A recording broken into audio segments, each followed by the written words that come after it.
Salam, perkenalkan nama saya Siska Ristalwinda, STH. Saya melayani di Jemaat GKE Resort Belantikan Raya. Dan pada saat ini saya akan membawa perenungan bagi kita sekalian. Namun sebelum itu, mari kita bersatu hati di dalam doa. Mari kita berdoa. Tuhan Allah Bapa kami yang kekasih, terima kasih untuk kebaikan-Mu ya Tuhan yang sampai saat ini kami rasakan. Dan pada saat ini Tuhan kami hendak belajar tentang kebenaran firman-Mu. Kiranya Roh Kudus boleh menolong kami sehingga firman ini dapat kami mengerti. Terima kasih Tuhan, kami berdoa. Amin. Nas yang bersama-sama boleh kita renungkan pada saat ini diambil dalam perjanjian baru, yaitu 2 Korintus pasal yang ke-8 ayat 1 sampai yang ke-15. Saya akan membacakannya untuk kita sekalian. Demikian firman Tuhan tentang pelayanan kasih. Saudara-saudara, kami hendak memberitahukan kepada kamu tentang kasih karunia yang dianugerahkan kepada jemaat-jemaat di Makedonia. Sekali dicobai dengan berat dalam berbagai penderitaan, sukacita mereka meluap, dan meskipun mereka sangat miskin, namun mereka kaya dalam kemurahan. Aku bersaksi bahwa mereka telah memberikan menurut kemampuan mereka, bahkan melampaui kemampuan mereka. Dengan kerelaan sendiri mereka meminta dan mendesak kepada kami, supaya mereka juga beroleh kasih karunia untuk mengambil bagian dalam pelayanan kepada orang-orang kudus. Mereka memberikan lebih banyak daripada yang kami harapkan. Mereka memberikan diri mereka pertama-tama kepada Allah, kemudian oleh karena kehendak Allah juga kepada kami. Sebab itu kami mendesak kepada Titus supaya ia mengunjungi kamu dan menyelesaikan pelayanan kasih itu sebagaimana ia telah memulainya. Maka sekarang sama seperti kamu kaya dalam segala sesuatu, dalam iman, dalam perkataan, dalam pengetahuan, dalam kesungguhan untuk membantu, dan dalam kasih-Mu terhadap kami, demikian juga hendaklah kamu kaya dalam pelayanan kasih ini. Aku mengatakan hal itu bukan sebagai perintah, melainkan dengan menunjukkan usaha orang-orang lain untuk membantu. Aku mau menguji keikhlasan kasih kamu, karena kamu telah mengenal kasih karunia Tuhan Yesus Kristus, bahwa Ia yang oleh karena kamu menjadi miskin, sekalipun Ia kaya, supaya kamu menjadi kaya oleh karena kemiskinannya. Inilah pendapatku tentang hal itu yang mungkin berfaedah bagimu. Memang sudah sejak tahun yang lalu kamu mulai melaksanakannya dan mengambil keputusan untuk melaksanakannya juga. Maka sekarang selesaikan juga pelaksanaan itu.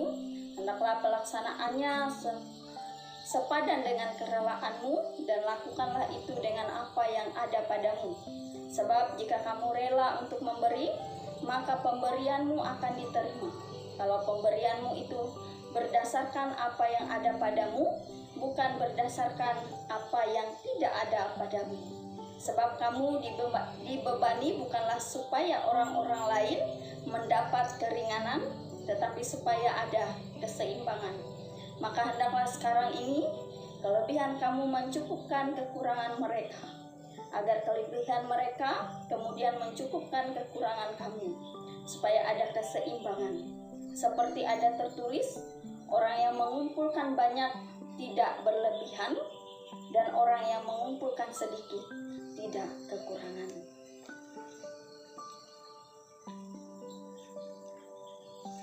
Bapak, Ibu, saudara-saudari yang dikasihi dan diberkati dalam Tuhan Yesus Kristus, demikian pembacaan Alkitab.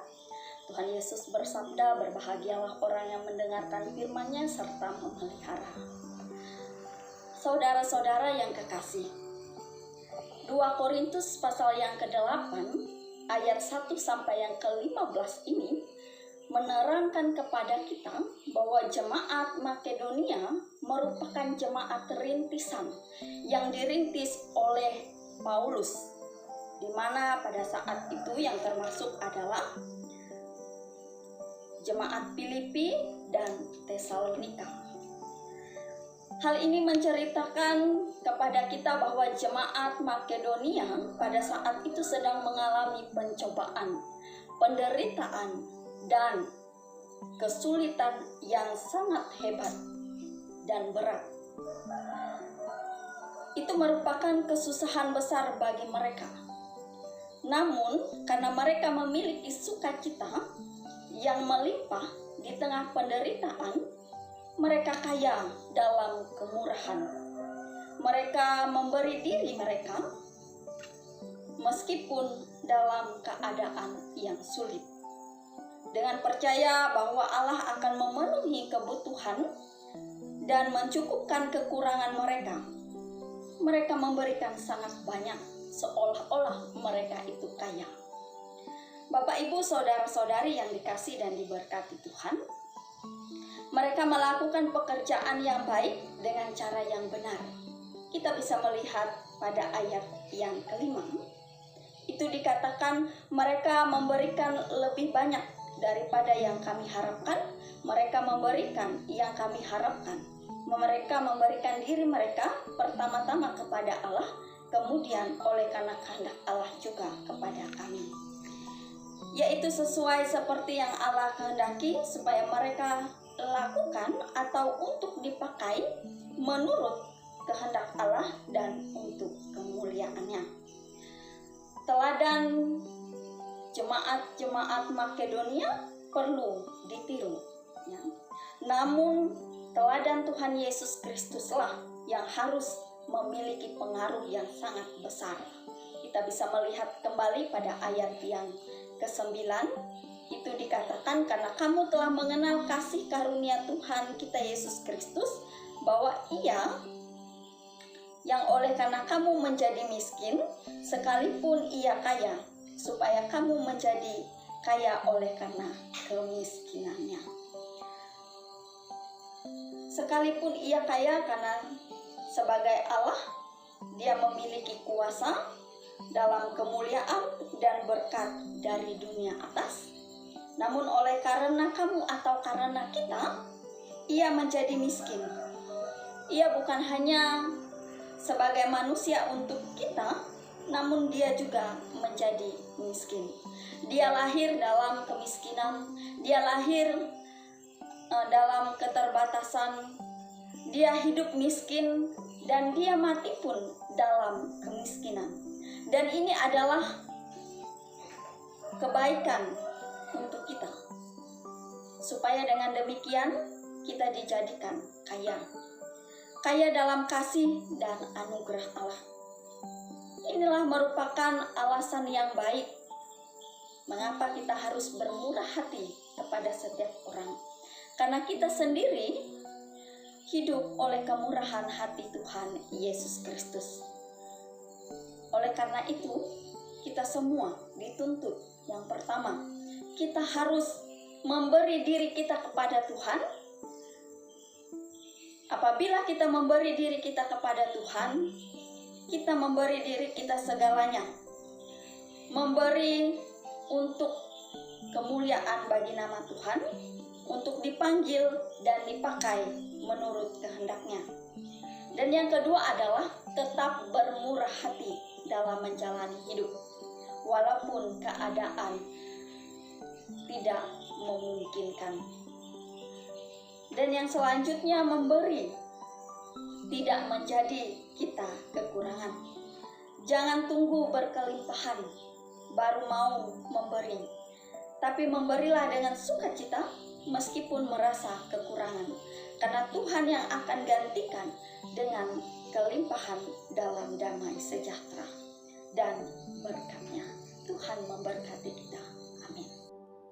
Mari kita bersatu hati di dalam doa. Kita berdoa.